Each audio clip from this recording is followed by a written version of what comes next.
আমি এক নারীর প্রতি আসক্ত, সেটা হচ্ছে আমার বউর প্রতি আসক্ত। আমার সামনে যদি হাজার সুন্দর সুন্দর মেয়ে লাইন ধরেও ঘুরে বা আমাকে প্রপোজ করে, আমি ডিরেক্ট রিজেক্ট করে দিব। কারণ ওই যে আমি এক নারীর প্রতি আসক্ত, আমি এক নারীকেই ভালোবাসি। ওই নারীর ভিতরে এমন কিছু নাই, আবার এমন কিছু আছে যে আমার খুব ভালোবাসে, আমাকে প্রায়োরিটি দেয়, আমার খুব কেয়ার করে, রেসপন্স করে, আমাকে বুঝে। তো সেই ক্ষেত্রে আমি তাকে অনেক ভালোবাসি। বর্তমান যুগে মানুষ বলে যে টাকা পয়সা দিয়ে সব, আসলে টাকা পয়সা দিয়ে ভালোবাসা কিনা যায় না। যে বোঝার সে অল্পতেই বুঝে, অল্পতেই খুশি থাকে।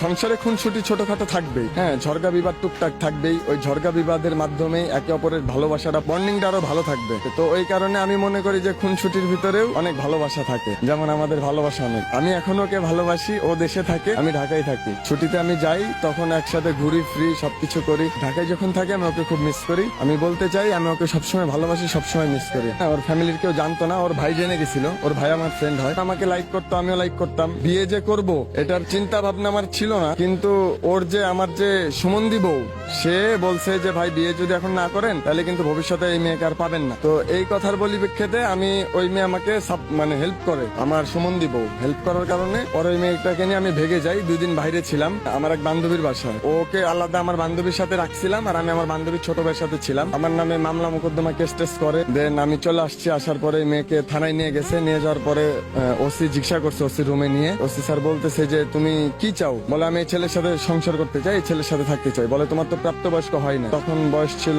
16 বছর, তখন আমার বয়স ছিল 21। এই মেয়েটার আমি বিয়ে করছি। যাই হোক, পরে ফ্যামিলিগত ভাবে মেয়েটার সাথে আমার সম্পর্ক, ফ্যামিলি ভাবে বিয়েটা দিছে। ওরে আমি বলতে চাই যে আমি ওকে সবসময় ভালোবাসি, সবসময় ভালোবাসবো, অল টাইম ভালোবাসবো। আর আমি ওর প্রতি খুবই লয়াল। ও ব্যতীত যদি পৃথিবীতে আরো হাজার হাজার সুন্দর সুন্দর মেয়ে এসে আমার সামনেও যদি দাঁড়ায় বলে যে আমি তোমাকে ভালোবাসি সৌরভ, আমি রিজেক্ট করে দিব। কারণ ওকে আমি অসম্ভব ভালোবাসি। হুমায়ুন ফরিদি স্যার যেমন একজনকে অসম্ভব ভালোবাসতেন, সেম আমিও তাকে অসম্ভব ভালোবাসি, আমার বউকে। ছেলেরা কি চায় ওয়াইফের কাছে?